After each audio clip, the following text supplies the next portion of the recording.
Mini episode 483 of the FDH Lounge is brought to you by Sportsology, delivering unconventional columns and webcasts about sports, TV, music, movies, and more. Follow them on the web at sportsology.info. The FDH Lounge. You'll want to schedule your life around it.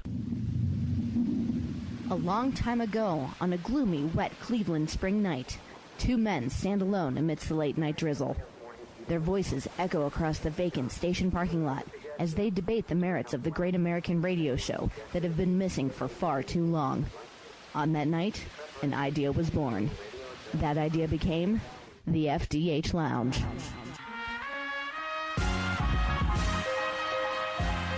Welcome to the FDH Lounge. Hello, everybody. Welcome to the FDH Lounge. This is mini episode number 483 of the program. You have with us today your favorite change of plans football talkers, Rick Morris and Kyle Ross. Because I know we said last week on the show we'd be doing this in person, and you can tell from the format here, from hearing us, that this is a phoner. But hey, sometimes life intervenes, and as you said, Kyle, we're going to have a little bit clearer sense of what's going on next week anyways. It'll be post-Denver, New England. It'll be post-Houston, Philadelphia. A little bit more of a shakeout, so maybe it's a blessing in disguise.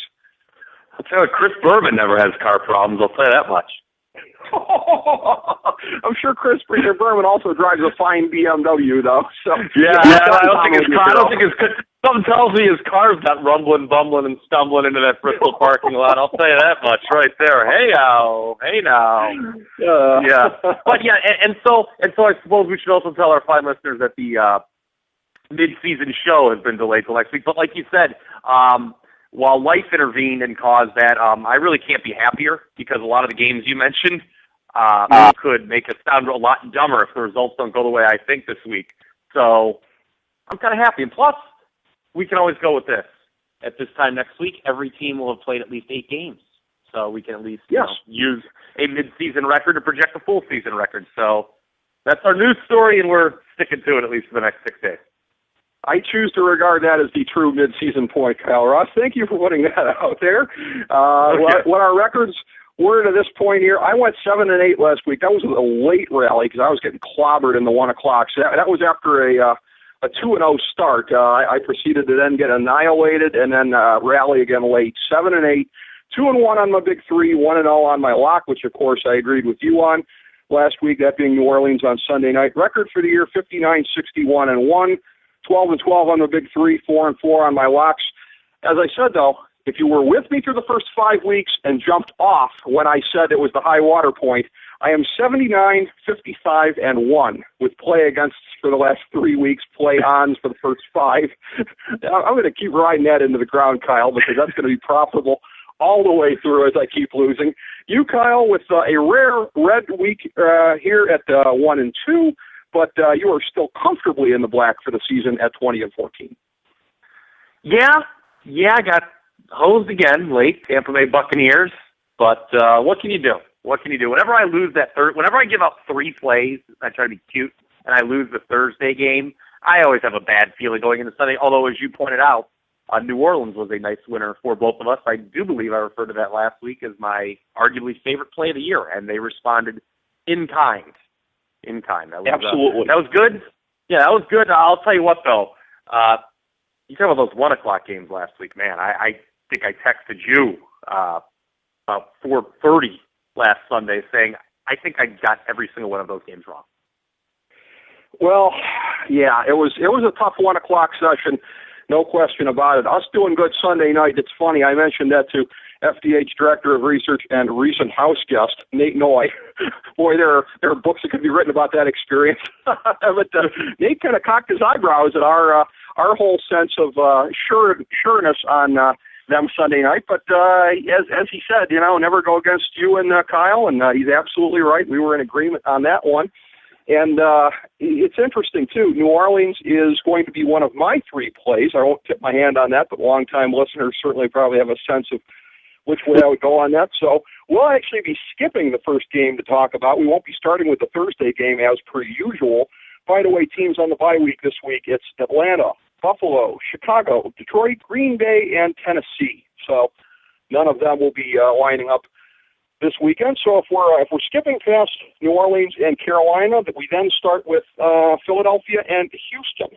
and that is a 1 o'clock game at NRG Stadium in Houston on Fox. Kenny Albert, 5-time Lounge guest, along with Daryl Moose Johnston and Tony Siragusa on the call for that one. Philadelphia is laying 2 on the road here.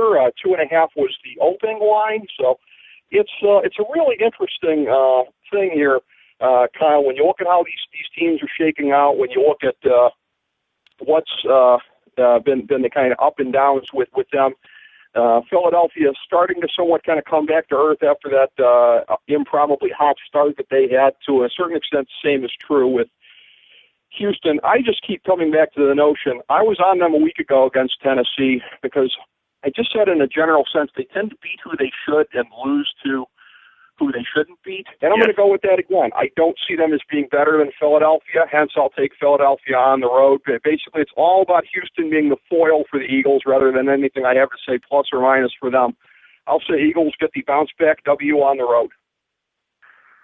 This is probably the hardest call of the week for me.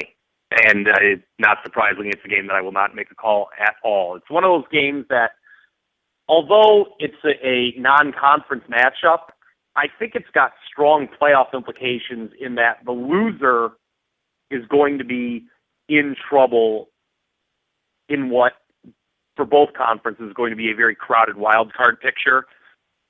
So I knew you were going to go back. If you didn't, I was going to rehash what you said last week about Houston, about them, generally beating the teams they should and then losing to the teams that you think they might.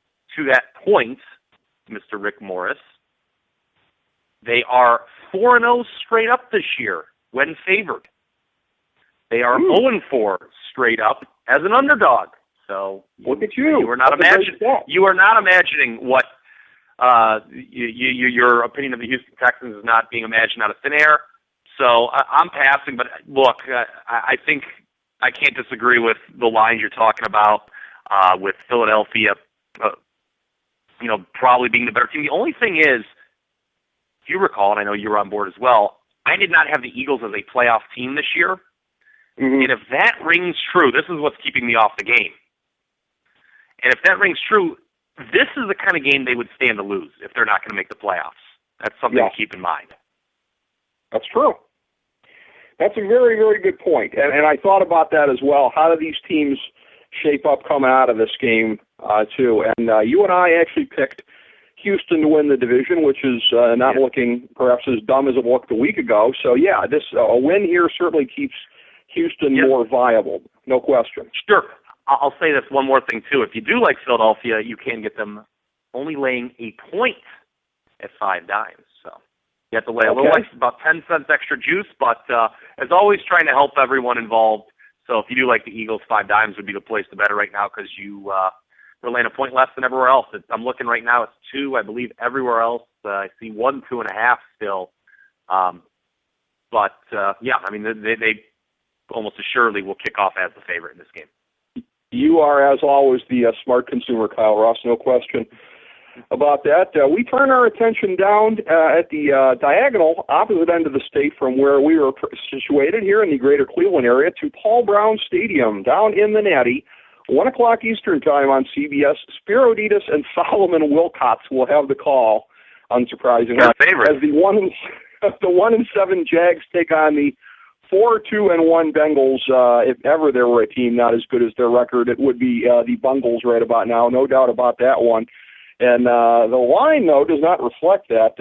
Cincinnati is laying 11, albeit that is down from 13.5 at the open. And in looking at the team over the last couple weeks here, unfortunately, my Cleveland Browns were the team to furnish Jacksonville's only win of the season. That was also the breakthrough game for Denard Robinson in the backfield, who has been going great guns there. The nice thing, at least for me personally, is that I was able to pick him up in both of my fantasy leagues after the breakout. Oh, I got him too. Yes. Didn't even play him last week. I didn't play him or Ben Roethlisberger last week, and I still won by 50 points. How's that for a fantasy? Nice.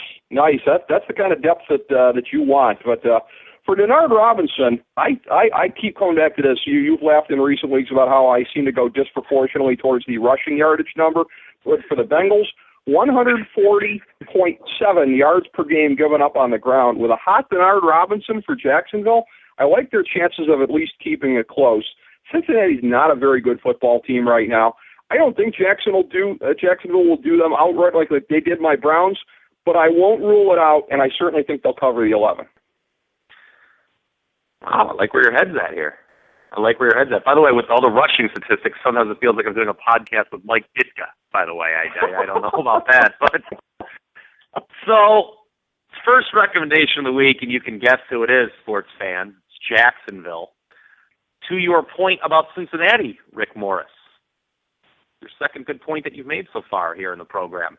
The Cincinnati Bengals, 4-2-1 currently right now. They lead the AFC North. Let me get the toilet paper out of my mouth. Yet they have a point differential of -3. So I would agree with you. They are indeed overachieving their record. I think that when all's said and done, they're going to feel pretty fortunate to have swept the Ravens. I know that people get mad. There's a certain segment of football fans that get mad when you say something like this. But even though the Bengals swept the Ravens, I still think the Ravens are a better team. And yeah. Cincinnati is a team that, well, look, they're great at home. We know that. They still have not lost a home regular season game in the last 2 seasons. Of course, it doesn't really mean a lot when you get punked by San Diego in the playoffs, but that's a different podcast for a different day. I just don't think they're built to cover this spread. I'm all over the Jaguars. Whenever you have an underdog that was blown out the previous week, and then a favorite off a big division win, I just think this is a letdown spot. Too many points. You know my attraction to double-digit dogs anyway. Jags, first of 5 recommendations this week. Okay. Well, next up we have a deja vu game. It's a bad team from the state of Florida at the Cleveland Browns. This time it's Tampa Bay. Unlike the aforementioned Jaguars a couple weeks ago, Tampa Bay at 1-6 versus the Browns 4-3. 1 o'clock Eastern time from First Energy charges too much for their electricity stadium in Cleveland. This is a Fox game with Tom Brenneman, David Beal, and the lovely Tandora Oakman on the call. And it is a rough spot for the Browns. Their running game has not been nearly the same since Alex Mack went down, and that has had a tremendous destabilizing effect on the offense. Of course, that happened during the Jacksonville game, losing their all-pro center. They failed to crack 2 yards a carry last week against Oakland, of all teams. A very fortunate win. The Browns are laying 6.5 in this one, up from 6. I said it last week, and I was wrong about the Browns not covering, but I said don't just assume because they're at home. Everyone's going with the home-road splits with the Browns, different team at home.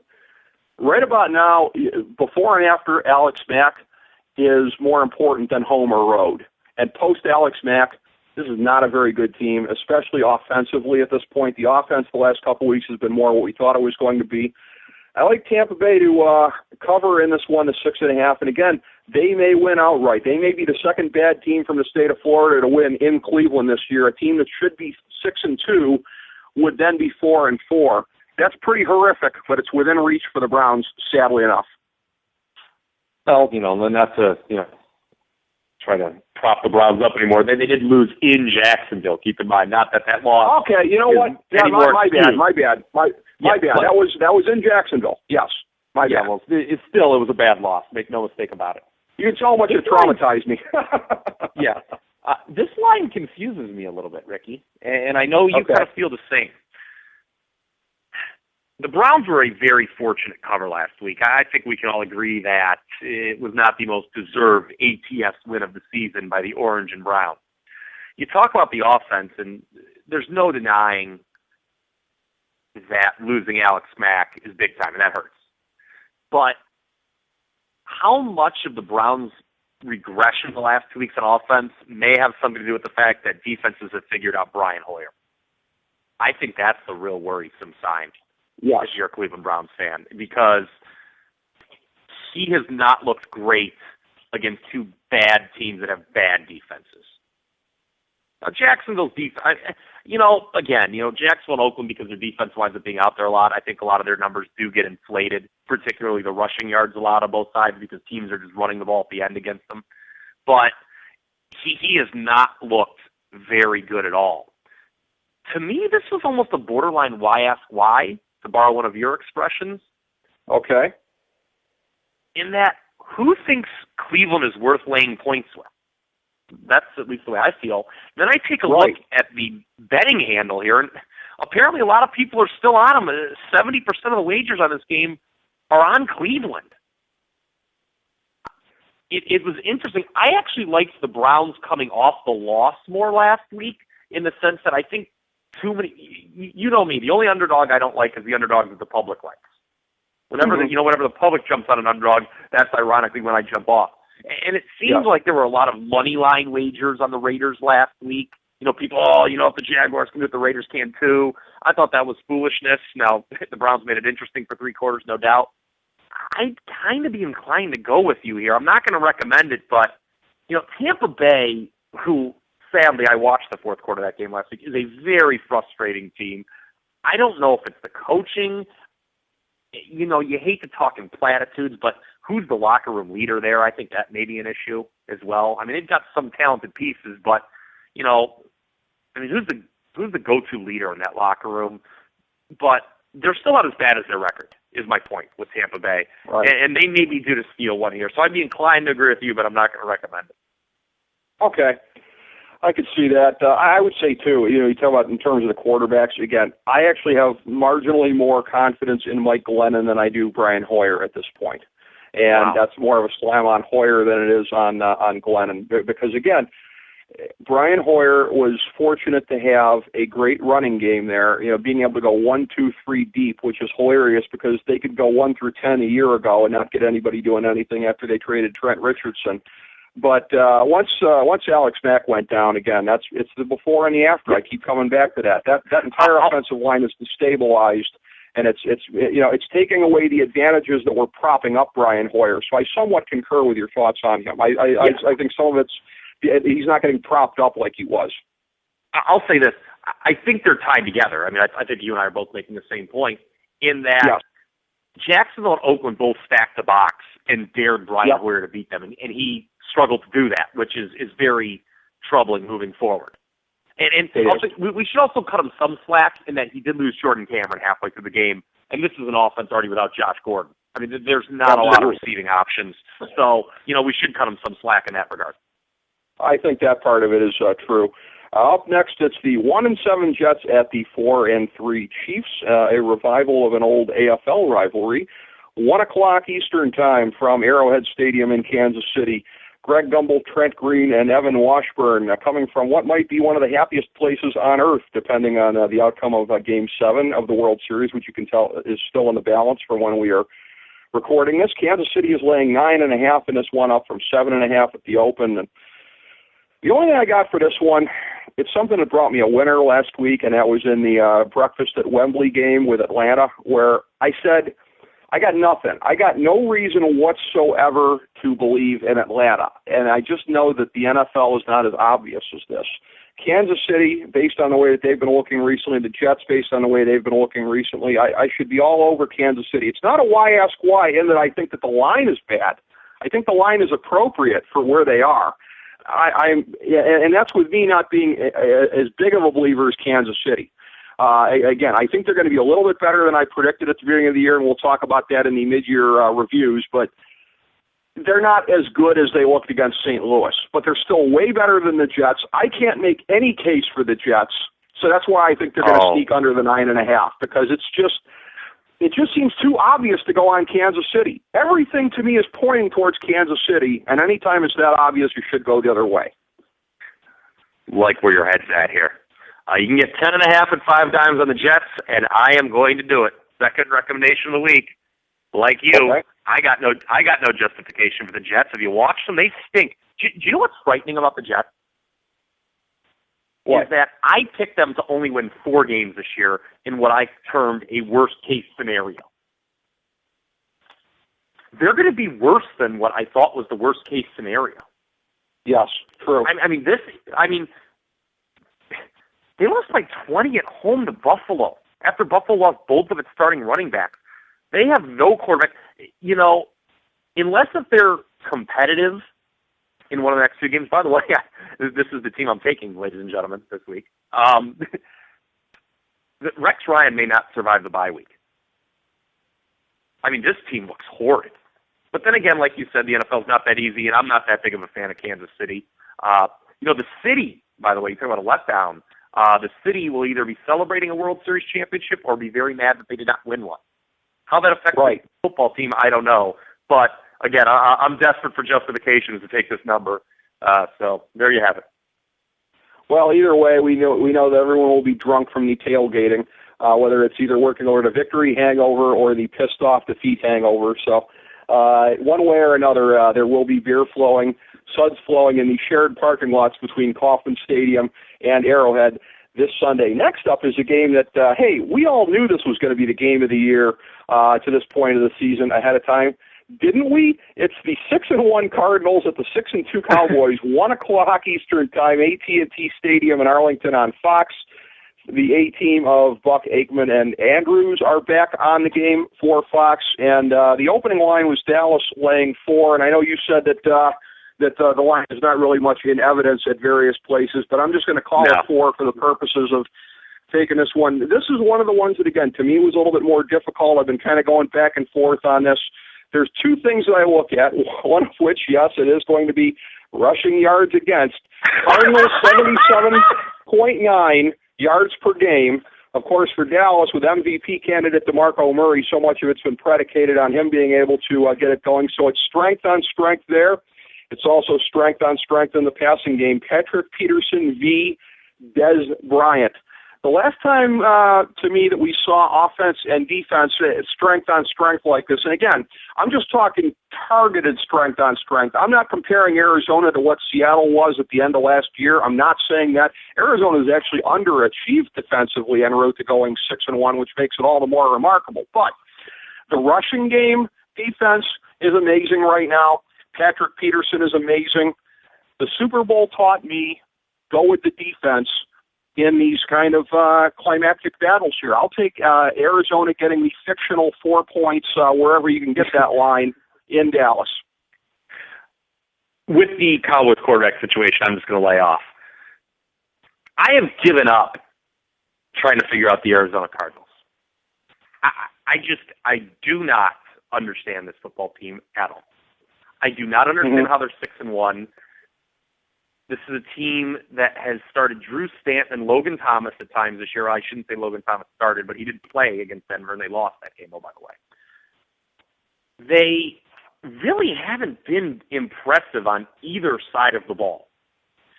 On offense, they've been extremely, I don't want to say fortunate, but productive in third down situations that they shouldn't be as productive in, if that makes sense. Mm-hmm. You can't, contrary to what people believe, you just can't coach somebody up to be better when it matters most. Okay, that doesn't exist. But Arizona just seems to make big plays when it does count. I mean, this is a defense, by the way, that at various points of the season has missed 7 contributors from last year. Yep. They're 6-1 in a division that has Seattle and San Francisco. I don't understand it. I don't like it. And this is going to be one of my top 5 future wagers that I gave away at the beginning of the year that I lose. The other 4 I'm feeling pretty good about. The Jets looks to be a lock under the win total. The Bills only need to win 2 more games, and that's cash. And I'm still feeling pretty good about both Kansas City and Carolina finishing under their respective numbers. I'm going to lose this one, but Ricky, I know that you scratch your head when I say this. I am not ready to anoint Arizona a playoff team yet, despite the record. If they win here, I'll change my tune. And that brings me to my point. I don't want to handicap this game, although there are certainly lots of great points. Again, I want to add a stipulation to it. Let's say Tony Romo plays in this game. The great Tony Romo, that is to you.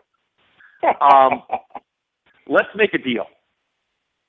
If Dallas wins, you have to say something nice about the Cowboys next week, specifically Romo. Okay. If Arizona wins, I will sing the virtues of the Redbirds. How about that? Okay, we'll do that. Well, how about that? Yeah, make him keep it interesting. I'm good with that. Okay, and then one thing that would make me very worried if I was a Cowboys fan, regardless who's quarterback, they did not seem to handle the blitz well Monday night. No one blitzes more on defense than Arizona. That could be a major problem. Major problem in this game. Dallas is, by the way, the opposite of Houston. It seems they only win when they're a dog, and they lose when they're favored. So something weird in the water in Texas, I think, there.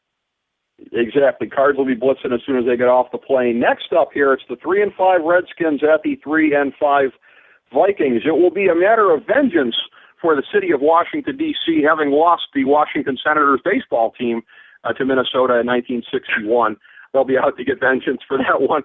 Chris Myers, Ronnie Barber, Jennifer Hale, yes, on the call for Fox. TCF Bank Stadium in Minneapolis. At this point, I like to just see how ridiculous I can get with some of these vengeance scenarios. I'll be honest with you, but you probably figured that out already. Minnesota in this one, laying 2.5. It had been 1.5 the other way, so we've seen a little bit of a swing to this point in time. This is one of the ones that I really, really struggled with the most. And again, I know that you, Kyle Ross, are disdainful of the term momentum in these scenarios, but it seems to me Washington's got a little bit more momentum than does Minnesota. It's a short week, but it's a very impressive win that they had on Monday night. They've been looking much better under Jay Gruden the last 2 games.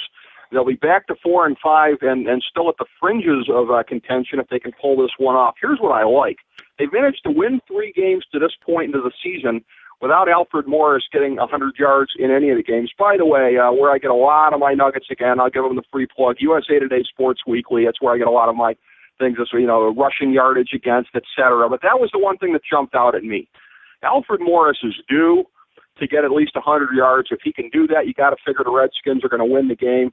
I think he gets it here. I think Washington gets it here. I like 2.5. Give me the road dog in this play. Not everyone's got this up. Who knows what's going on with the Washington quarterback situation? The last I heard is that unless if RG3 is 100%, they're going with Colt McCoy again. He looked okay.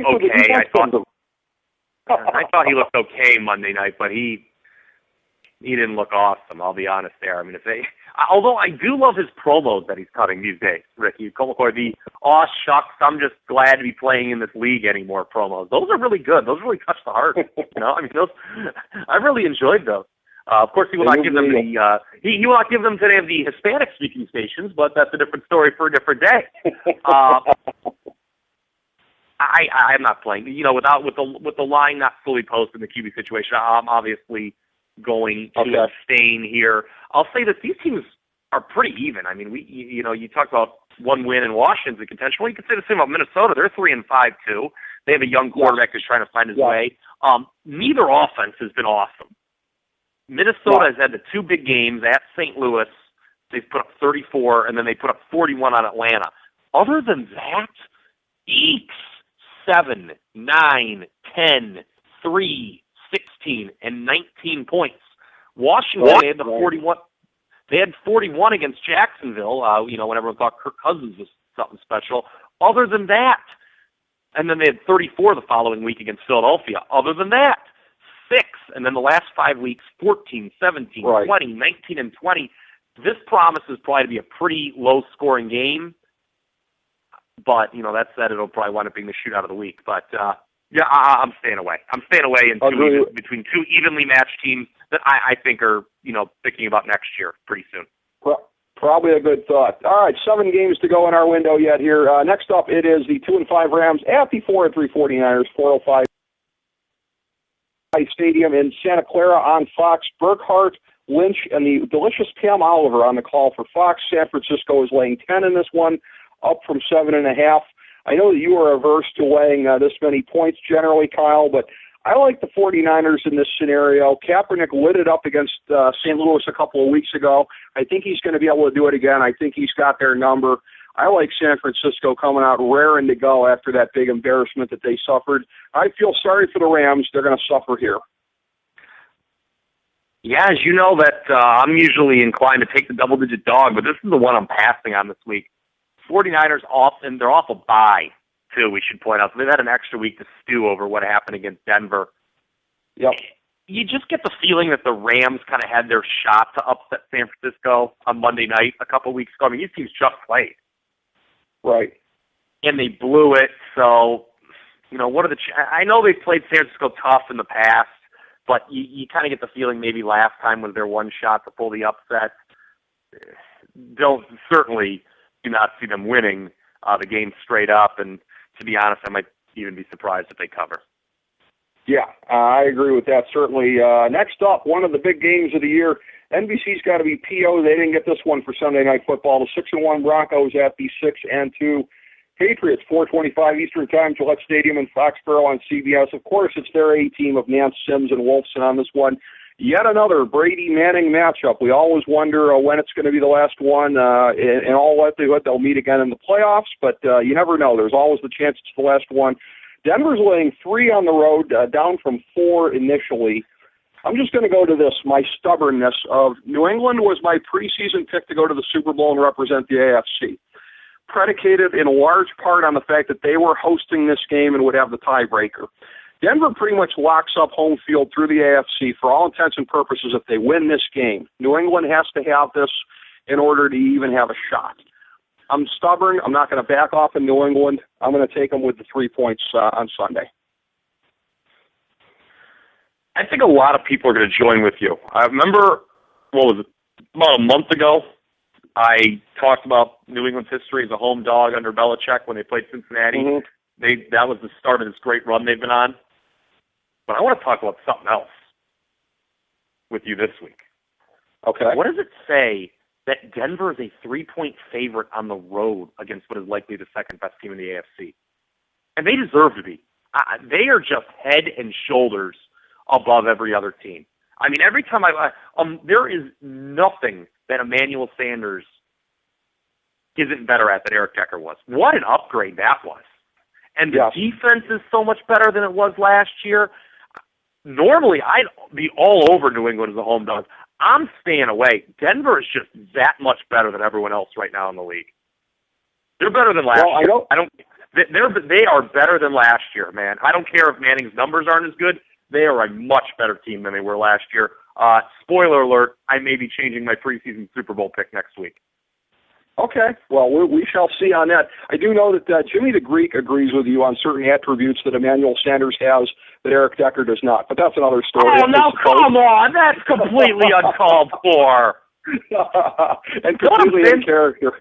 No, remember when Jason Jones' buddy got all mad at me because I said that white Wes Welker and white Eric Decker would have no chance against the Seattle secondary? Remember that?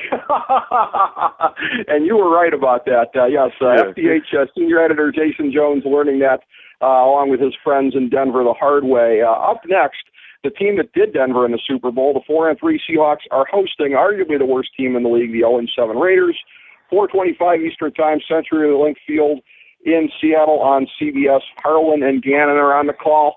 And, if there wasn't enough motivation for the Seahawks to be able to turn their season around here, you've got the additional thing. The city of Seattle, of course, losing out on the American League wild card spot to Oakland just a couple weeks back. So they're going to want to get their revenge for the Mariners, you got to think, in that spot here, too. The Mariners on the outside looking in. In all seriousness, again, and I know I keep saying this, that Seattle is going to keep opening up a can of whoop ass on somebody. They didn't thump Carolina like I thought, but they did come through and win that game last week. This is, I think, where it gets ugly. CenturyLink Field, Seattle's laying 15, down from 16 initially. I know you say never take a team laying this many points. It's not a recommended pick, but it's Don't do it. Seattle minus 15. Got 5 recommendations this week. So far, the previous 2 are real ugly. Jets and Jags taking double digits. Well, let's make it 3 for 3, and they're all ugly. Give me the... I have no justification for that pick, by the way.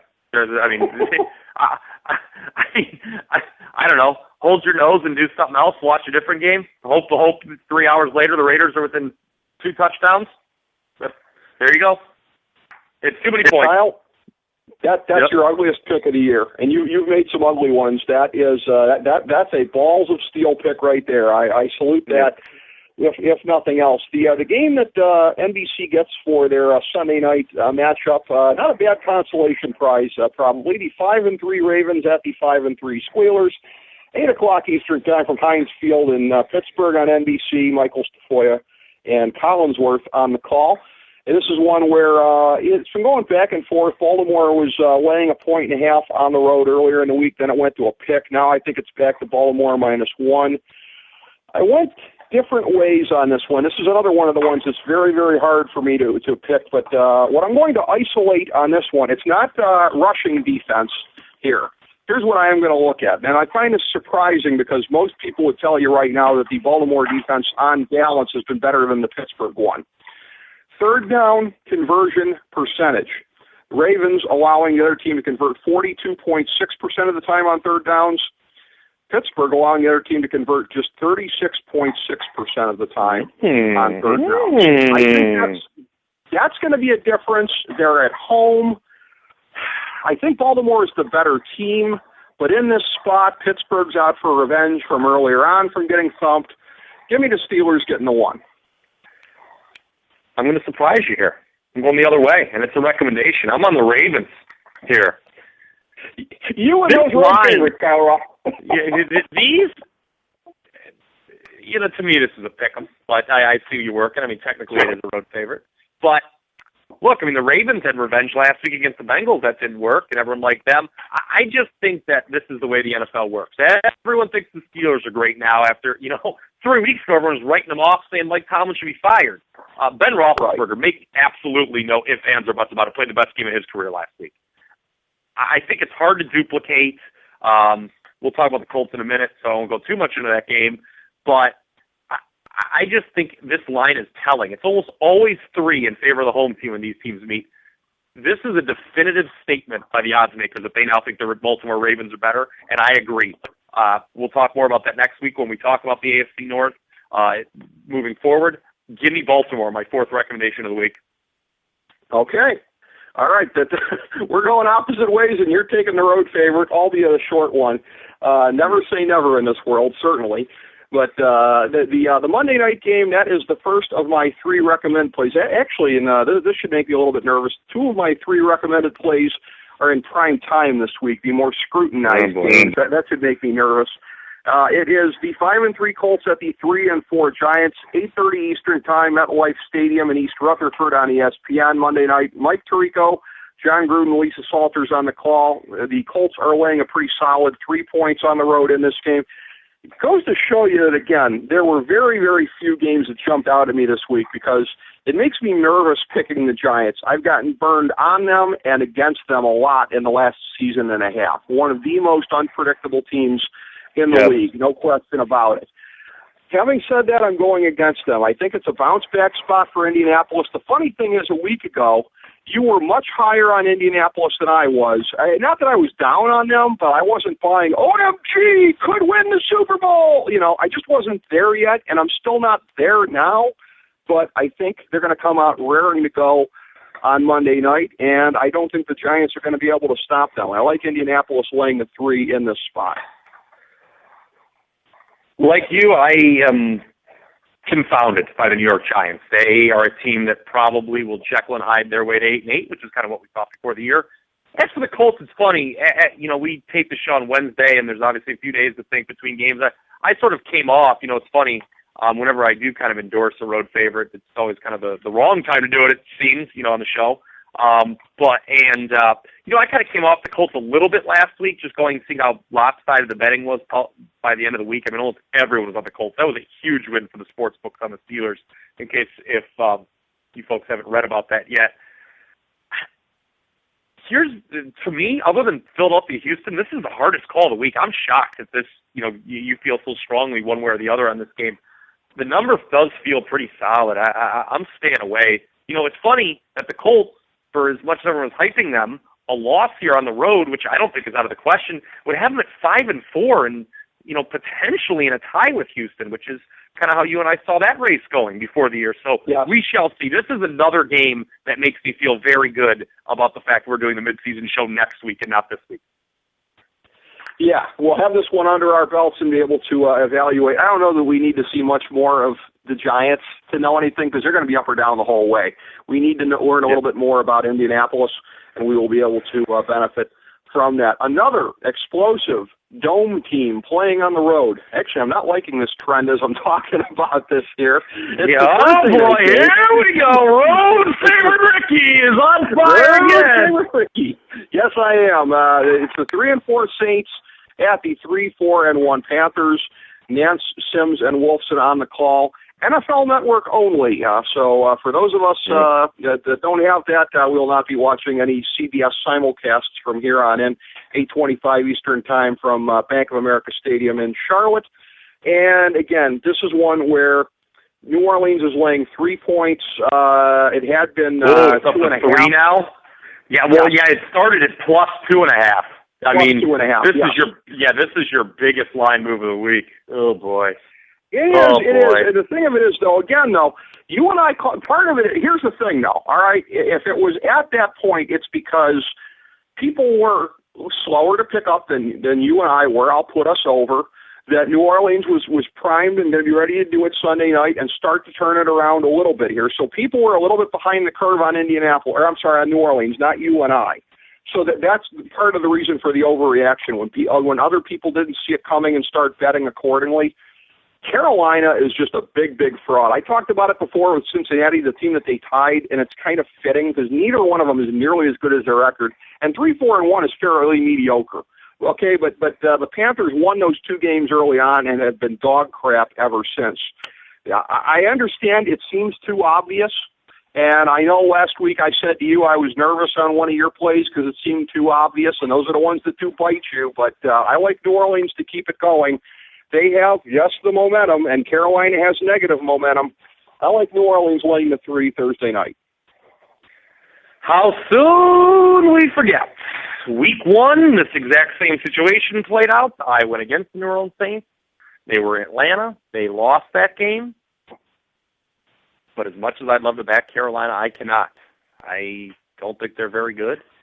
The Saints, I don't think there's ever been a 3-4 team in NFL history that I'm more confident is going to win its division than them. And that's even if they lose this game. And by the way, even if they lose this game, I still am confident that they're going to win the division. Right. I hate that line move with a change in favorite. No, thank you. Exactly. All right, last game of the week here. My 1,000-star gold-plated lock of the millennium for NFL Week 9. Oh, we agree again! At the 4-3 Dolphins, we do for the second week in a row. My lock coincides with one of yours. Past Lounge guest Ian Eagle on the call with Dan Fouts and Jenny Dell. CBS, 1 o'clock Eastern Time from Sun Life Stadium in Miami. Talking to you off air, you said it the best. You said it better than I could. The better team in this spot getting points. Miami is laying 1.5. It was +1 for Miami at the open, but again, I realize I've underestimated my Dolphins, my 1A team, a couple different points in time during the season. Maybe I am again, but this just smells like where San Diego gets off the schneid. I know they're going to the East Coast, blah, blah, blah, blah, blah. I don't care. Give me the road dog in this one. The better team getting 1.5, that's San Diego. There's a lot of indicators that say I shouldn't be doing this. They are a West Coast team playing an early start time. They're the most popular side right now as of Wednesday's current wagering. But God bless it, Rick Morris, they are the better team. I am not a buyer in Miami. I'm a buyer in San Diego. 5th recommended play this week. I'm with you. Chargers. Go Chargers, go. They get the check. All right. So your plays for this week, Jacksonville, the Jets, the Chargers. Hey, what's a good team doing in there? Oakland and Baltimore. My 3 plays for the week, my 3 recommended, New Orleans, Indianapolis, and my lock pick being San Diego. So I'm with you on that one. Looking forward to another good week here, Kyle Ross, and then breaking it down with you in person next week, getting to the midseason stuff as well. It is going to be a November football-a-palooza. Can't wait.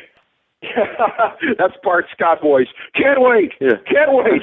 We'll catch you next week, people. Thanks for joining us in the FDH Lounge.